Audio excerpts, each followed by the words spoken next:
اگلا باب ہے باب الحلم والانات والرفق، حلم تحمل اور نرمی کا بیان۔ قال اللہ تعالی والکاظمین الغیظ والعافین عن الناس واللہ یحب المحسنین، وقال تعالی خذ العفو وأمر بالعرف واعرض عن الجاہلین۔ اللہ تعالیٰ نے ارشاد فرمایا، اور ضبط کرنے والے ہیں غصہ کو اور درگزر کرنے والے ہیں لوگوں سے، اور اللہ تعالیٰ محبت کرتا ہے احسان کرنے والوں سے۔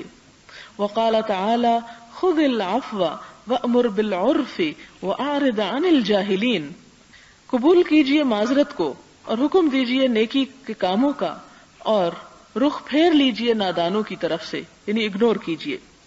وقال تعالی ولا تستوی الحسنة ولا السیئة ادفع بالتي هي احسن فاذا الذي بينك وبينه عداوة كأنه ولي حميم وما يلقاها الا الذين صبروا وما يلقاها الا ذو حظ عظيم۔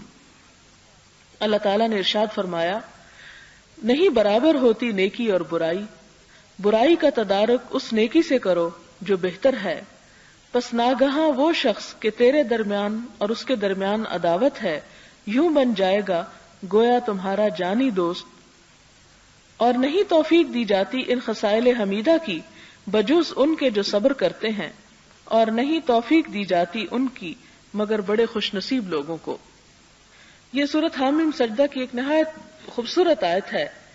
فرمایا کہ نیکی کے ذریعے برائی کو دور کرو، کہ روشنی پھیلاتے جاؤ، اندھیرے خود بخود ختم ہوتے جائیں گے، نیکیوں کو عام کرتے چلے جاؤ تو برائیاں خود بخود مٹتی چلی جائیں گی۔ اور ادفع باللتی ہی احسن، کہ اگر کسی چیز کو دور کرنا ہو تو اس طریقے پر دور کرو کہ جو سب سے اچھا ہو۔ اور بعض اوقات یہ ہوتا ہے کہ ایک شخص جس کے اور تمہارے درمیان عداوت ہو، دشمنی پڑ چکی ہو، تمہارے اچھے اخلاق کی وجہ سے وہ ایسا ہو جائے گا گویا تمہارا دلی دوست ہو، پچھلی ساری دشمنی کو وہ بھلا دے گا۔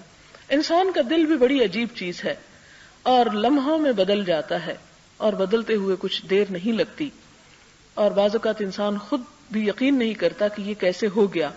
آپ دیکھیں کہ زندگی میں ایسے بہت سے واقعات اور ایسی بہت سی مثالیں آپ کے مشاہدے میں آئی ہوگی کہ جس میں بہت سے ایسے لوگ، اور خاص طور پر حضور صلی اللہ علیہ وسلم کی تو ساری سیرت اس سے بھری پڑی ہے کہ آپ کے جان کے دشمن آپ کے حسن اخلاق سے متاثر ہو کر آپ کے دلی دوست بن جاتے تھے۔ لیکن آج ہم امت مسلمہ ہونے کی حیثیت سے اگر اپنے اخلاق اور اپنے اعمال کا جائزہ لیں تو دیکھیں کہ کتنے لوگ اس وجہ سے دین کی طرف آئے ہیں، یعنی مسلمانوں کے اخلاق کی وجہ سے۔ اور اس بات میں خوبی نہیں کہ انسان اپنے بہت سے دشمن بنا لے اور بہت سے لوگوں کو اپنا مخالف کر لے، اصل خوبی اس بات میں ہے کہ مخالفوں کے دل میں بھی گھر کر لے۔ اور یہ بھی بعض اوقات ہوتا ہے کہ کوئی آپ سے بہت محبت کرتا ہو لیکن آپ کی بد اخلاقی کی وجہ سے وہ آپ سے دور ہو جائے، تو دونوں چانسز ہوتے ہیں۔ اب یہ انسان کی اپنی قسمت ہے یا ظرف ہے یا اپنا اس کا رویہ ہے کہ ان دونوں میں سے کون سا طریقہ اختیار کرتا ہے جس سے وہ اپنی بھلائی کا کام لے سکے۔ لیکن یہاں پر ساتھ ہی یہ خبردار کر دیا گیا کہ یہ کام بہت ہمت والوں کا ہے، بہت صبر والوں کا ہے۔ یہ کہنا بہت آسان اور خوبصورت ہے لیکن اس پر عمل کرنا بہت مشکل ہے۔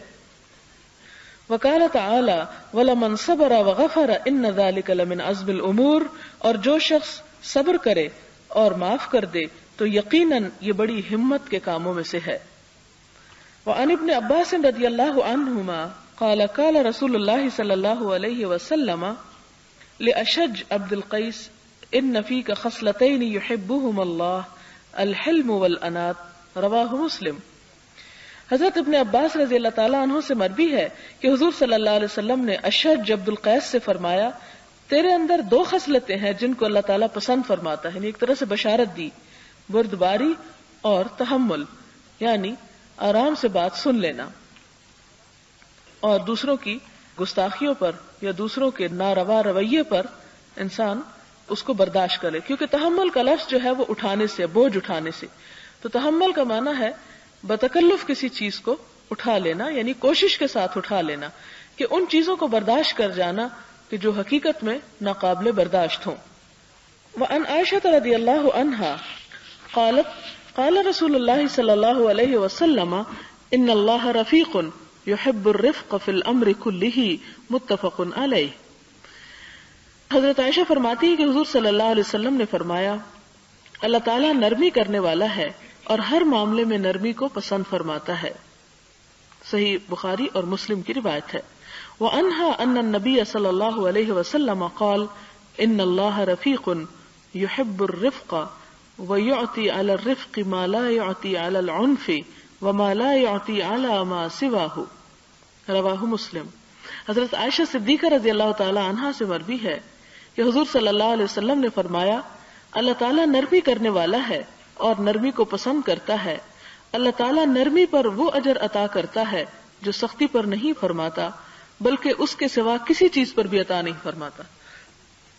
وعنها ان النبی صلی اللہ علیہ وسلم قال ان الرفق لا يكون في شيء الا زانه ولا ينزع من شيء الا شانه. حضرت عائشہ صدیقہ رضی اللہ تعالی عنہا سے مروی ہے کہ حضور صلی اللہ علیہ وسلم نے فرمایا بے شک نرمی کی خصلت جس چیز کے اندر بھی ہو اس کو خوبصورت بنا دیتی ہے اور نرمی کو جس چیز سے نکال لیا جائے وہ چیز معیوب ہو جاتی ہے.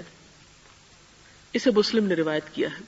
وعن ابی ہریرہ رضی اللہ عنہ قال بال اعرابی فی المسجد فقام الناس الیہ لیقعوا فیہ فقال النبی صلی اللہ علیہ وسلم دعوه وأريقوا على بوله سجلا من الماء أو ذنوبا من ماء فإنما بعثتم ميسرين ولم تبعثوا معسرين. رواہ البخاری. حضرت ابو ہریرہ رضی اللہ تعالی عنہ سے مروی ہے فرمایا ایک اعرابی نے مسجد میں پیشاب کر دیا. لوگ کھڑے ہو گئے تاکہ اس سے باس پرس کریں یا اس پہ حملہ آور ہوں. وقع کا مطلب ہوتا ہے گر پڑنا یا پڑ جانا کہ اس کے پیچھے پڑ جائیں. یعنی لوگ کھڑے ہو گئے اٹھ کے کھڑے ہو گئے تو حضور صلی اللہ علیہ وسلم نے فرمایا اسے چھوڑ دو یعنی جو کر رہا ہے کرنے دو اور پیشاب پر بعد میں پانی کا ڈول بہا دو کیونکہ تم لوگ آسانی پیدا کرنے کے لیے بھیجے گئے ہو تنگی پیدا کرنے کے لیے نہیں. آپ صلی اللہ علیہ وسلم کے اس طرز عمل میں بہت بڑی حکمت کار فرما ہے. سب سے پہلی بات تو یہ کہ اعرابی جو تھا وہ ایک لا علم شخص تھا, دیہات کا رہنے والا تھا, اور دیہاتوں میں عموماً لوگوں کو بہت زیادہ تہذیب اور تمیز کا پتہ نہیں ہوتا, اور خاص طور پر ان معاملات میں ان کے ہاں کسی قسم کا ڈسپلن نہیں. لہذا وہ آیا اور اس نے حسب معمول یہ نہیں دیکھا کہ لوگ سامنے بیٹھے ہیں یا یہ مسجد ہے یا مسجد کا کوئی احترام ہے, کیونکہ آپ دیکھیں کہ ہم تو پیدا ہوتے ہیں مسجدوں کا تصور ہمارے سامنے ہوتا ہے, اذانیں سنتے ہیں, بچپن میں ہی ہمارے دل میں ڈال دیا جاتا ہے کہ مسجد ایک بڑی مقدس اور پاک جگہ ہے. لیکن وہ لوگ جنہوں نے مسجد دیکھی ہی ساری زندگی میں پہلی دفعہ اور سنی ہی پہلی دفعہ, انہیں کیا خبر کہ یہ کیا چیز ہے. لہذا عربی بھی جو کسی جنگل دیہات سے آیا اس نے پہلی دفعہ دیکھا کہ اس جگہ کا نام مسجد ہے اور اس نے اس کو ایک معمولی چیز سمجھا اور اپنی ضرورت کے وقت وہاں ضرورت پوری کرنا شروع کر دی. تو اس پر لوگ جو تھے وہ بہت خفا ہوئے اور اٹھ کر اسے مارنے کو دوڑے. تو آپ صلی اللہ علیہ وسلم نے لوگوں کو روک لیا. حالانکہ آپ دیکھیں کہ غلط کام کون کر رہا تھا, وہ شخص کر رہا تھا, اور یہ کیا کرنے والے تھے, نہی عن المنکر کرنے والے تھے, برائی سے روکنے والے تھے. لیکن آپ نے کیا فرمایا کہ تم ابھی مت روکو اس کو. گویا یہ نہیں کہ جہاں جس وقت کوئی برائی نظر آئے وہیں انسان کھڑا ہو کر واز شروع کر دے, یا ہر موقع بے موقع انسان نصیحت کی پٹاری کھول دے, یا جس وقت لوگ سننے کے موڈ میں ہوں یا نہ ہوں زبردستی ان کو سنوانا شروع کر دے. تو ایسی صورت میں یہ سب کچھ دین سے بھگانے کا ذریعہ بنتا ہے. اور ہمارے ہاں عموماً جو لوگ دین سے بھاگ گئے ہیں وہ اسی وجہ سے, اسی غیر حکیمانہ فعل کی وجہ سے. آپ صلی اللہ علیہ وسلم اس کو کہتے ہیں کہ چھوڑ دو, حالانکہ وہ غلط کر رہا تھا, یہ صحیح کر رہے تھے کہ غلط کام کرنے والے کو روکنے جا رہے تھے, لیکن اس موقع کی مناسبت سے اور اس وقت کے لحاظ سے یہ موقع نہیں تھا کہ وہ ایسا کرتے. لہذا اس کا نتیجہ کیا ہوا کہ آپ نے اس شخص کو اس وقت نہیں روکا. دوسری وجہ یہ تھی کہ اگر وہ اس حال میں اس کے پیچھے پڑ ہی جاتے, اور ہو سکتا ہے کہ وہ اٹھ کر پریشان ہو کر بھاگ پڑتا, کیونکہ ایک کام کے کرنے میں اگر 10 لوگ آپ کو روکنا شروع کر دیں تو اس کا نتیجہ کیا ہوگا کہ آپ کو یہ سمجھ ہی نہیں آئے گی کہ مجھے کیا کہا جا رہا ہے. مثلاً آپ اگر 10 لوگوں سے ایک بات پوچھے اور 10 کے 10 آپ کو جواب دینے لگے تو آپ کو کچھ سمجھ نہیں آئے گی کہ یہ کیا کہہ رہے ہیں. ہو سکتا ہے کہ 10 کے 10 کی جواب اور باتیں بہت اچھی ہوں، لیکن وہ انداز اور وہ سٹائل جو اس چیز کو بالکل الٹ کر دے گا. اب آپ دیکھیں کہ اگر وہ اس کے پیچھے پڑ جاتے تو نتیجہ یہ ہوتا کہ وہ شخص گھبرا جاتا. دوسری بات یہ کہ اگر وہ اس حالت میں اپنے آپ کو کنٹرول نہ کر سکتا تو مسجد اور گندی ہو جاتی زیادہ. تیسری بات یہ کہ ان کو دیکھ کر وہ جواباً ان پہ بھی حملہ آور ہو سکتا تھا اور اچانک وہ ایک قسم کی لڑائی اور فساد کی کیفیت شروع ہو جاتی.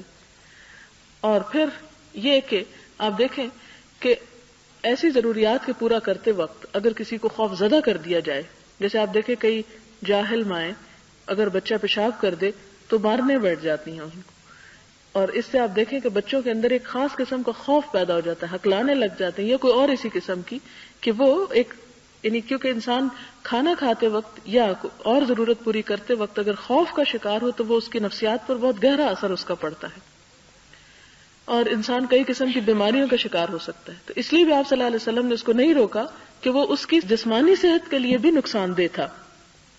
پھر اسی طرح آپ صلی اللہ علیہ وسلم نے بعد میں یہ فرمایا کہ کیا کرو، نہیں انل منکر ہی کرنا ہے نا، برائی سے روکنا، اصل غرض تو یہ ہے. اس کا دوسرا طریقہ بھی ہو سکتا ہے کہ وہ جو کر رہا ہے اسے کرنے دو اور تم اس کو جا کے صاف کر دو.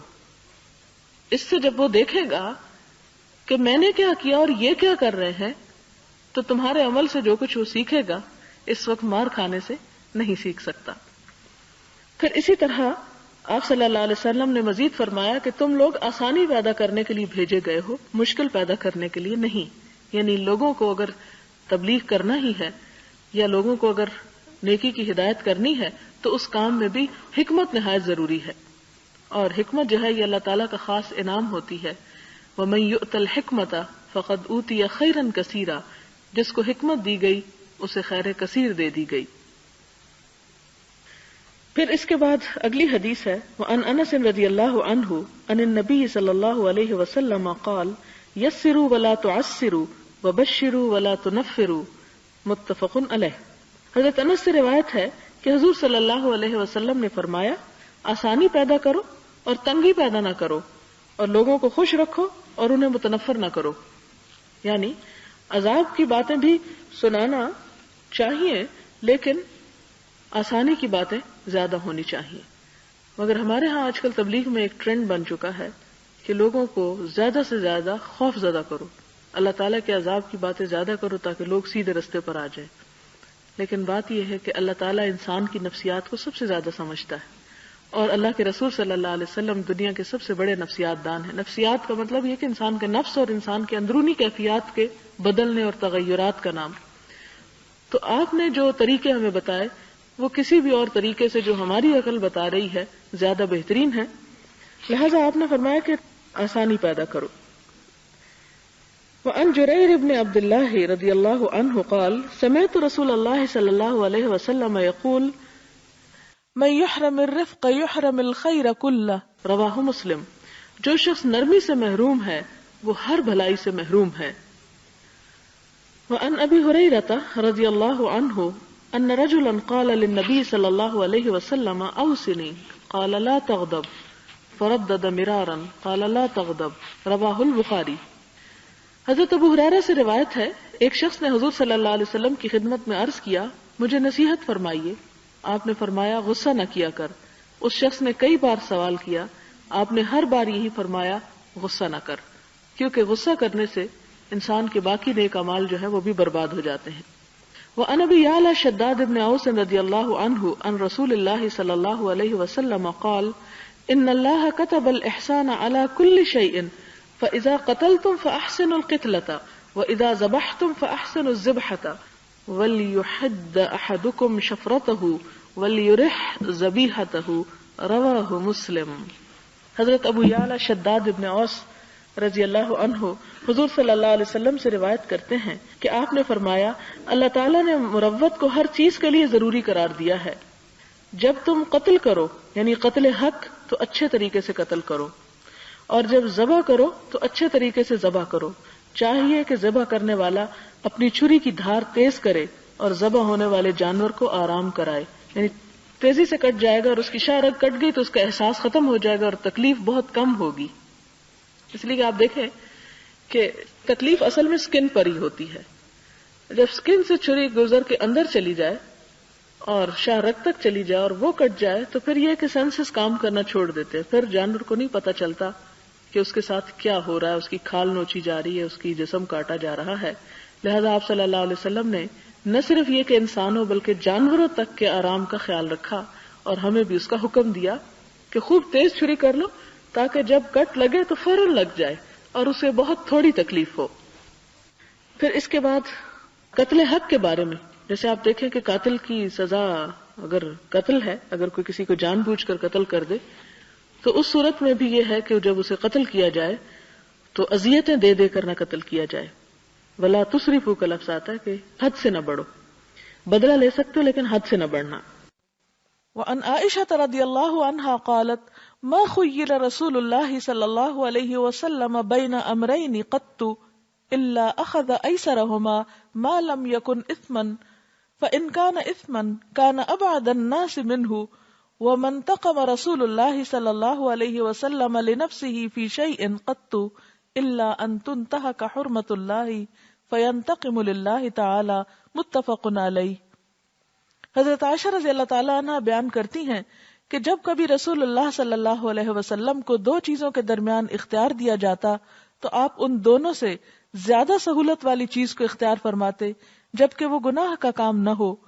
اگر اس میں گناہ کا شائبہ ہوتا تو آپ اس سے بہت زیادہ گریز فرماتے، اور نبی صلی اللہ علیہ وسلم نے کسی کام میں بھی کبھی اپنی ذات کے لیے انتقام نہیں لیا. ہاں، جب اللہ کی حرمتوں کو پامال کیا جاتا تو محض اللہ کے لیے انتقام لیتے.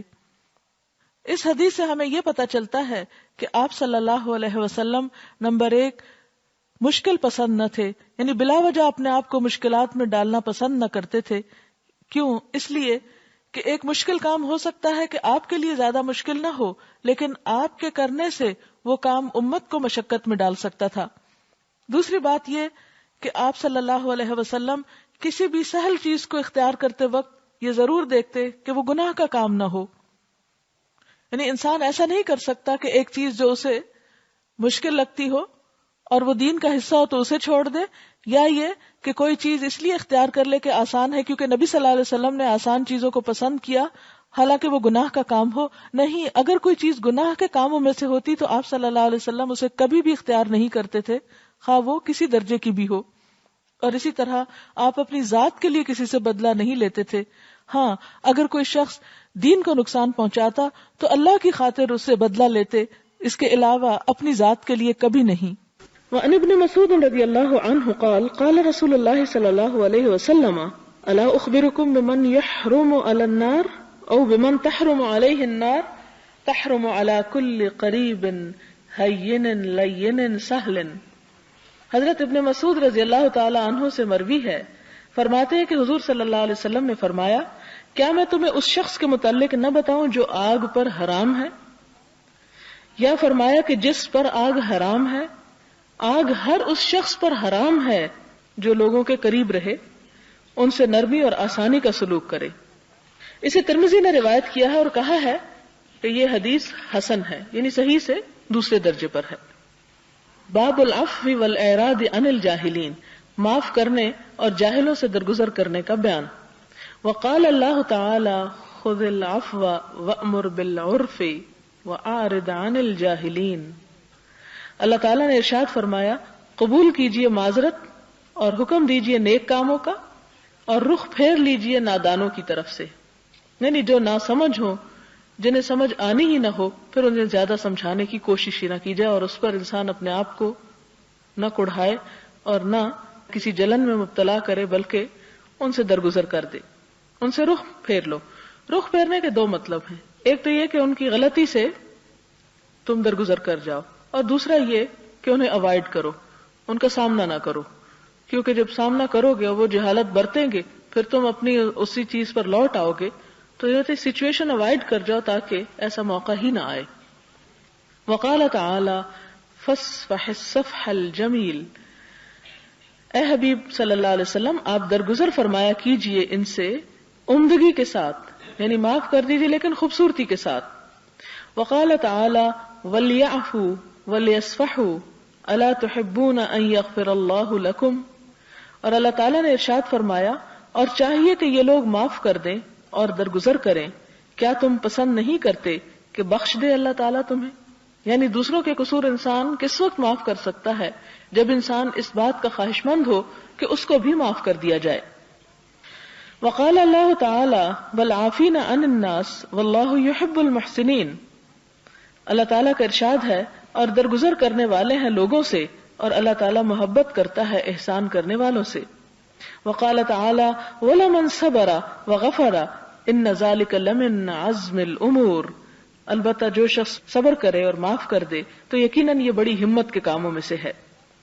والآیات فی الباب کثیرۃ معلومۃ. اس مضمون کی آیات بکثرت ہیں. اس سلسلے میں جو سب سے پہلی حدیث ہے حضرت عائشہ سے مروی ہے کہ انہوں نے حضور صلی اللہ علیہ وسلم سے پوچھا کیا آپ پر کوئی ایسا دن بھی آیا ہے جو احد کے دن سے زیادہ سخت تھا؟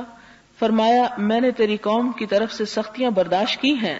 سب سے زیادہ سخت دن عقبہ کا دن تھا جب میں عبد یالیل بن عبد کلال کے پاس گیا اور اس نے میری مرضی کے مطابق مجھے جواب نہ دیا. یہ طائف کے سفر کا ذکر ہے. اس میں غمزدہ اور پریشان ہو کر آگے چل دیا اور مجھے پریشانی کی اس کیفیت سے افاقہ اس وقت ہوا جب میں قرن الثعالب کے مقام پر پہنچ گیا.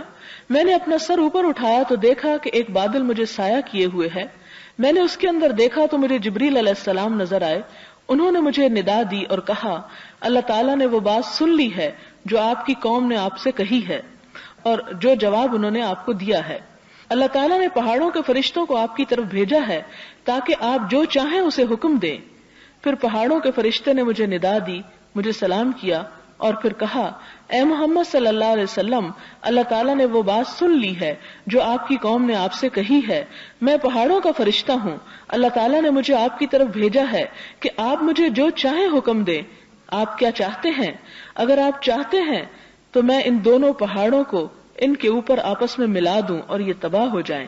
تو حضور صلی اللہ علیہ وسلم نے فرمایا بلکہ مجھے امید ہے کہ اللہ تعالیٰ ان کی پشتوں سے ایسے لوگوں کو پیدا فرمائے گا جو صرف اللہ تعالیٰ کی عبادت کریں گے اور کسی کو اس کے ساتھ شریک نہیں ٹھہرائیں گے. اور آپ کی یہ بات پوری ہو کر رہی. حضرت عائشہ رضی اللہ تعالیٰ عنہا سے مروی ہے فرمایا رسول اللہ صلی اللہ علیہ وسلم نے کبھی کسی چیز کو اپنے ہاتھ سے نہیں مارا، نہ کسی عورت کو اور نہ کسی خادم کو، مگر آپ اللہ تعالیٰ کی راہ میں جہاد کرتے تھے اور آپ کو جب کبھی کسی سے کوئی تکلیف پہنچی آپ نے تکلیف دینے والے سے انتقام نہیں لیا، لیکن اگر اللہ تعالیٰ کی حدود کو پامال کیا جاتا تو آپ اللہ تعالیٰ کے لیے انتقام لے لیتے تھے. حضرت انس سے روایت ہے فرمایا میں حضور صلی اللہ علیہ وسلم کے ساتھ چل رہا تھا اور آپ پر ایک موٹے حاشیے والی نجرانی چادر تھی. ایک اعرابی آپ کو ملا، اس نے چادر پکڑ کر آپ کو پورے زور سے کھینچا. میں نے حضور صلی اللہ علیہ وسلم کے کندھے کی جلد کو دیکھا تو وہاں چادر کے کنارے کے نشان لگ چکے تھے. شدت سے کھینچنے کی وجہ سے اس پہ اسکریچز آ گئے. پھر اس اعرابی نے کہا اے محمد صلی اللہ علیہ وسلم تمہارے پاس اللہ تعالیٰ کا جو مال ہے اس میں سے میرا مال ادا کرنے کا حکم دو. حضور صلی اللہ علیہ وسلم اس اعرابی کی طرف متوجہ ہوئے، تبسم فرمایا اور پھر اس کو عطیہ دینے کا حکم فرمایا. یعنی اس نے جس نے آپ کی چادر کھینچی اس کے لیے کیا حکم دیا کہ اس کو کوئی تحفہ دے دو. حضرت ابن مسعود رضی اللہ تعالی عنہ سے مروی ہے فرمایا گویا میں دیکھ رہا ہوں کہ حضور صلی اللہ علیہ وسلم انبیاء علیہم السلام میں سے ایک نبی کا واقعہ سنا رہے ہیں جن کو ان کی قوم نے مار مار کر لہو لہان کر دیا تھا. وہ خون پونچھ رہے تھے اور کہہ رہے تھے اے اللہ میری قوم کو معاف کر دے کیونکہ وہ نادان ہے. حضرت ابو ہریرہ رضی اللہ تعالیٰ عنہ سے مروی ہے کہ آپ صلی اللہ علیہ وسلم نے فرمایا بہادر اور طاقتور وہ نہیں جو دوسروں کو پچھاڑ دے، بلکہ بہادر تو وہ ہے جو غصے کے وقت اپنے آپ پر قابو رکھ لے. باب احتمال الاذى، تکلیف برداشت کرنے کا بیان. کیونکہ یہ سارے کسی کو معاف کر دینا، غصہ پی جانا بڑے صبر کے کام ہیں، تب یہ کہ ایک طرح سے تکلیف برداشت کرنے کی بات ہے تو اس کا کیا اجر ہے. پھر وہی آیات ہیں دونوں جس کا پیچھے ذکر ہو چکا، والکاظمین الغیظ والعافین عن الناس واللہ یحب المحسنین، اور دوسری ہے ولمن صبر وغفر ان ذلک لمن عزم الامور. اس باب میں بھی احادیث ہیں جو پیچھے باب میں بھی موجود ہیں یعنی پچھلے باب میں جو احادیث ہیں وہ اس باب سے بھی متعلق ہو سکتی ہیں. وعن ابی ہریرہ رضی اللہ عنہ ان رجلا قال یا رسول اللہ ان لی قرابۃ اصلهم ویقطعونی واحسن الیہم ویسیئون الی واحلم عنہم ویجہلون علی فقال لئن كنت كما قلت فكأنما تصفهم الملة ولا يزال معك من الله تعالى ظہیر علیہم ما دمت علی ذلک. حضرت ابو ہریرہ رضی اللہ تعالی عنہ سے مروی ہے کہ ایک آدمی نے حضور صلی اللہ علیہ وسلم کی خدمت میں عرض کیا یا رسول اللہ صلی اللہ علیہ وسلم میرے رشتہ دار ہیں، میں ان سے صلہ رحمی کرتا ہوں اور وہ مجھ سے قطع تعلق کرتے ہیں، میں ان کے ساتھ اچھا سلوک کرتا ہوں تو وہ میرے ساتھ برا سلوک کرتے ہیں، میں ان کے ساتھ بردباری سے پیش آتا ہوں تو وہ میرے ساتھ جاہلانہ رویہ اختیار کرتے ہیں. حضور صلی اللہ علیہ وسلم نے فرمایا اگر یہی بات ہے جو تم کہہ رہے ہو تو پھر تم ان کے منہ میں گرم راکھ ڈال رہے ہو، اور جب تک تمہارا یہی رویہ رہا اللہ تعالیٰ کی طرف سے ایک مددگار ان کے خلاف تمہارے ساتھ رہے گا، یعنی ان کی زیادتیوں پر تمہاری مدد اللہ تعالیٰ ایک فرشتے کے ذریعے کرائے گا. وآخر دعوانا ان الحمد للہ رب العالمین. میں صبح شام کی دعاؤں کو پڑھوں گی اور اس کے بعد آپ لوگ اپنی اپنی ذاتی دعائیں مانگیں گے، یعنی بغیر بات کیے پھر آپ اپنا جاری رکھیں. سبحان اللہ والحمد للہ ولا الہ الا اللہ واللہ اکبر ولا حول ولا قوة الا باللہ العلی العظیم. اللہم صل علی محمد وعلی آل محمد کما صلیت علی ابراہیم وعلی آل ابراہیم انک حمید مجید. اللہم بارک علی محمد وعلى آل محمد كما باركت على إبراهيم وعلى آل إبراهيم إنك حميد مجيد. ربنا آتنا في الدنيا حسنة وفي الآخرة حسنة وقنا عذاب النار. ربنا لا تزغ قلوبنا بعد إذ هديتنا وهب لنا من لدنك رحمة إنك أنت الوهاب.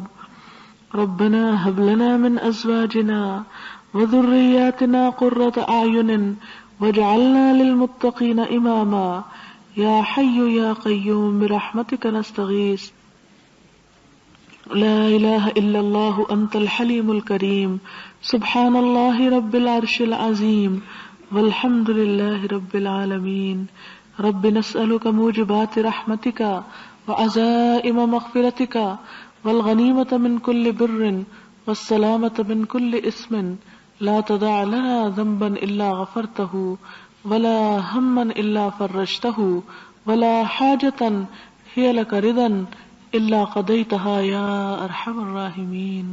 أمسينا وأمسى الملك لله والحمد لله ولا إله إلا الله وحده لا شريك له له الملك وله الحمد وهو على كل شيء قدير. رب أسألك خير ما في هذه الليلة وخير ما بعدها وأعوذ بك من شر ما في هذه الليلة وشر ما بعدها. رب أعوذ بك من الكسل وسوء الكبر وعذاب في النار وعذاب في القبر. قل هو الله أحد الله الصمد لم يلد ولم يولد ولم يكن له كفوا أحد. قل هو الله أحد الله الصمد لم يلد ولم يولد ولم يكن له كفوا أحد. قل هو الله أحد الله الصمد لم يلد ولم يولد ولم يكن له كفوا أحد. قل أعوذ برب الفلق من شر ما خلق ومن شر غاسق إذا وقب ومن شر النفاثات في العقد ومن شر حاسد إذا حسد. قل أعوذ برب الفلق من شر ما خلق ومن شر غاسق إذا وقب ومن شر النفاثات في العقد ومن شر حاسد إذا حسد.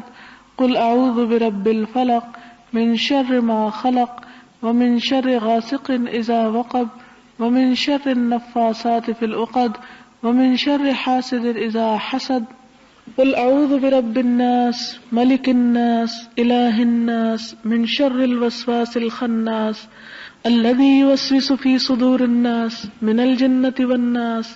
قل أعوذ برب الناس ملك الناس إله الناس من شر الوسواس الخناس الذي يوسوس في صدور الناس من الجنة والناس قل اعوذ برب الناس ملك الناس اله الناس من شر الوسواس الخناس الذي يوسوس في صدور الناس من الجنة والناس بسم الله الذي لا يضر مع اسمه شيء في الأرض ولا في السماء وهو السميع العليم بسم الله الذي لا يضر مع اسمه شيء في الأرض ولا في السماء وهو السميع العليم بسم الله الذي لا يضر مع اسمه شيء في الأرض ولا في السماء وهو السميع العليم سبحانك اللهم وبحمدك نشهد أن لا إله إلا أنت نستغفرك ونتوب إليك والسلام عليكم ورحمة الله وبركاته.